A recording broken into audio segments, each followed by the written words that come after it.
A gonorreia ou blenorragia é causada pela bactéria Neisseria gonorrhoeae.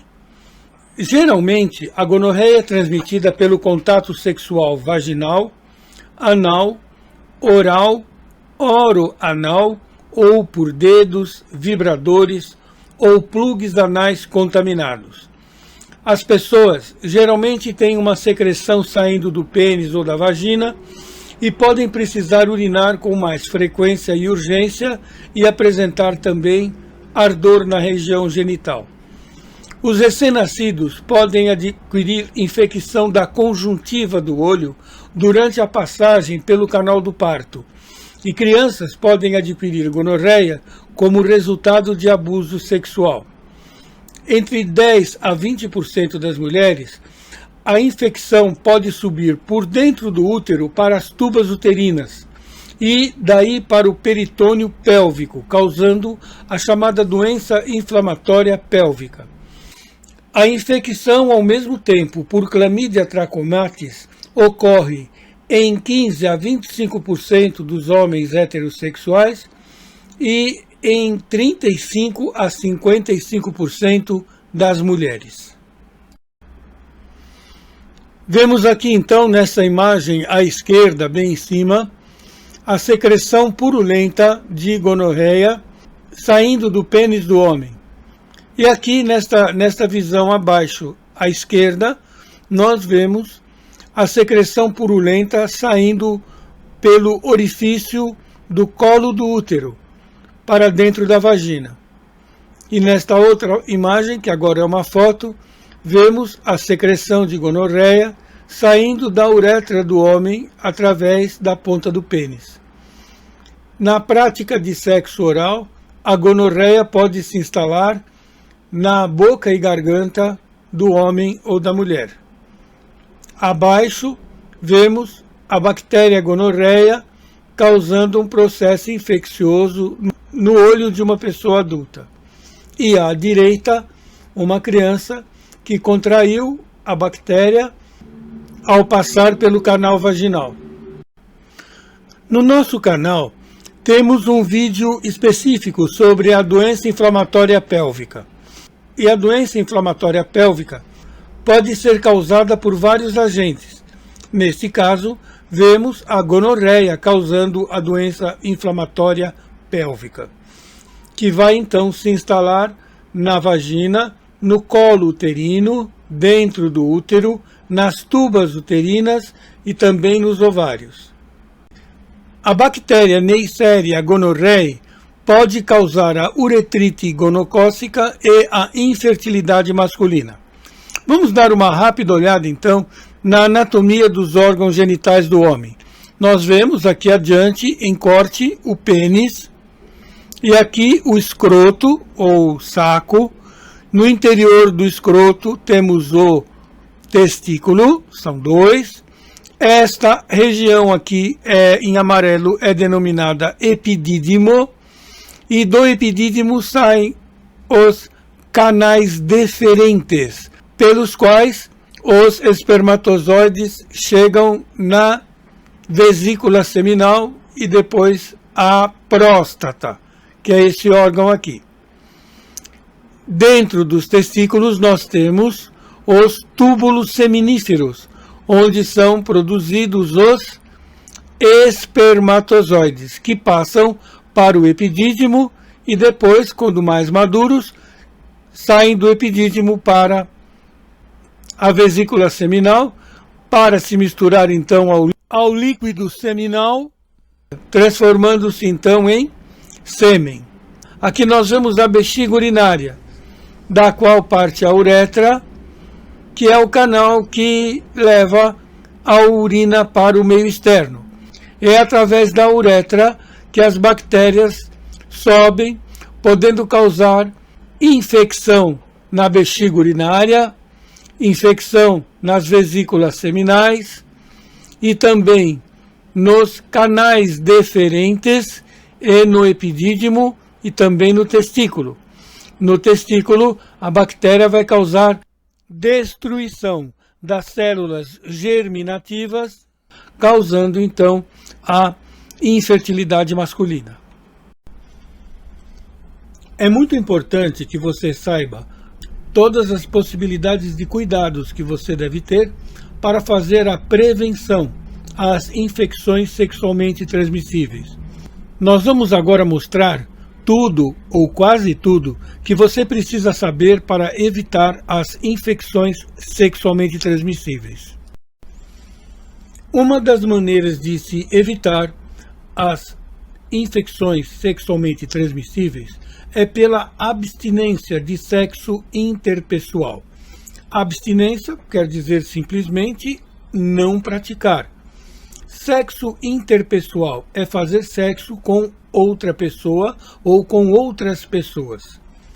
Mas isso é possível? Sim, quando a pessoa se masturba, ela não está praticando sexo interpessoal. A abstinência pode ser preferencial ou circunstancial, quer dizer, por preferência da pessoa ou por uma circunstância na qual a pessoa se encontra. Por exemplo, pode ser porque a pessoa considera que ainda não é hora. Pode ser que é porque a pessoa não tenha, no momento, um parceiro ou parceira fixa. Pode ser ainda por motivos religiosos ou por não se interessar por atividades sexuais. As pessoas que se encontram nesta circunstância são consideradas pessoas assexuadas, sem interesse pelo sexo. Ou pode ser ainda porque a pessoa prefere se masturbar. São os autossexuais, aqueles que se satisfazem sozinhos e consideram que para eles está tudo bem. Sua parceria sexual mais segura é você mesmo ou você mesma. Em situações de abstinência de sexo interpessoal, a masturbação é uma boa opção para aliviar a tensão sexual, além de proporcionar outros benefícios físicos e emocionais. Masturbar-se é fazer amor com você mesmo ou com você mesma, mas cuidado! Você pode adquirir ISTs beijando na boca, compartilhando roupas, toalhas, agulhas, seringas e o arguile, por exemplo. Estas são as principais providências que podemos tomar para evitar as infecções sexualmente transmissíveis. Uma delas, bem simples, muito prática, porém nem sempre confiável, é a monogamia mútua. Ou seja, formado um casal, este casal tem um pacto de fidelidade e eles se comprometem a, em hipótese alguma, manter relações sexuais com outras pessoas. Bem, nesse caso, em relação a IST, não há maiores preocupações em usar camisinha, por exemplo, não seria necessário. Porém, devemos lembrar que o uso da camisinha também é importante para evitar uma gravidez indesejada. O uso de preservativo masculino ou feminino em todas as relações sexuais é uma providência que deve ser seguida sempre. E recomendo principalmente às moças, às mulheres, que não aceitem as solicitações de praticar o sexo sem preservativo.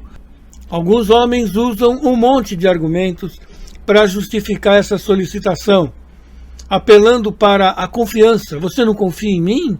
Qual é o problema? Você está escondendo alguma coisa de mim? Olha, se não for com você, eu vou fazer com outra. Se os argumentos do seu parceiro forem para esse lado, a melhor coisa que você tem a fazer, o mais rápido possível, é trocar de parceiro. Esta não é uma pessoa de confiança, porque se ele faz isso com você, ele faz com outras pessoas também. E isso sempre vai colocar você em risco. É muito bom também, sempre que possível, que ambos tomem banho antes e depois da atividade sexual.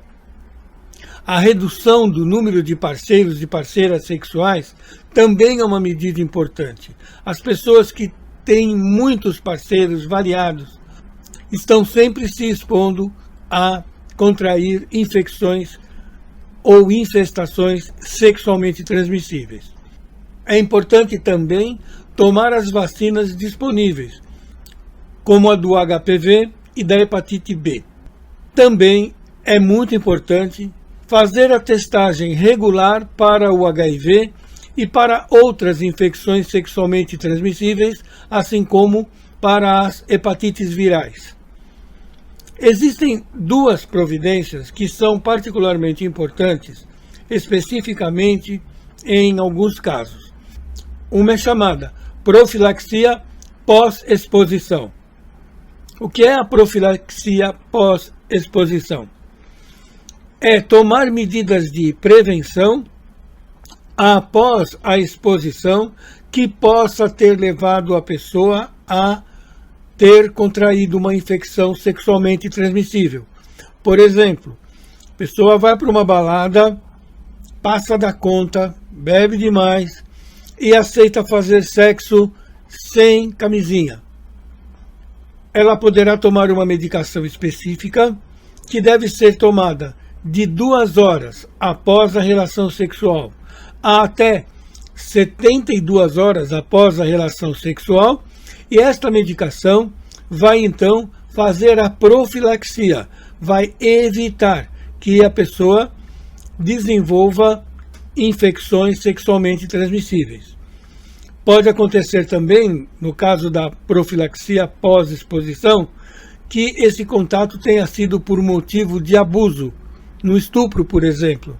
Então, sempre devem ser tomadas essas medidas. E no caso do estupro ou do abuso, a mulher também deverá tomar uma medicação abortiva para evitar que haja continuidade de uma gravidez indesejada. A outra é a profilaxia pré-exposição. Esta é muito específica e nós vamos falar um pouquinho mais dela logo adiante. E aí é uma medicação que a pessoa deve tomar diariamente sem nunca falhar. Uso diário obrigatório. Mas a profilaxia pré-exposição não é para todo mundo. A profilaxia pré-exposição ao HIV é um método de prevenção à infecção pelo HIV. A PrEP não é para todas as pessoas. Ela é indicada para aquelas pessoas que têm o maior risco de entrar em contato com o HIV. Você deve considerar usar a PrEP se fizer parte de uma dessas populações: gays e outros homens que fazem sexo com homens, pessoas trans, trabalhadores e trabalhadoras do sexo. E além disso, se você frequentemente não usa camisinha em suas relações sexuais, tem relações sexuais sem camisinha com alguém que esteja HIV positivo e que não esteja em tratamento, e faz uso repetido da profilaxia pós-exposição ao HIV. E ainda, se você apresenta episódios frequentes de infecções sexualmente transmissíveis. Isso significa que você não toma as outras medidas de prevenção.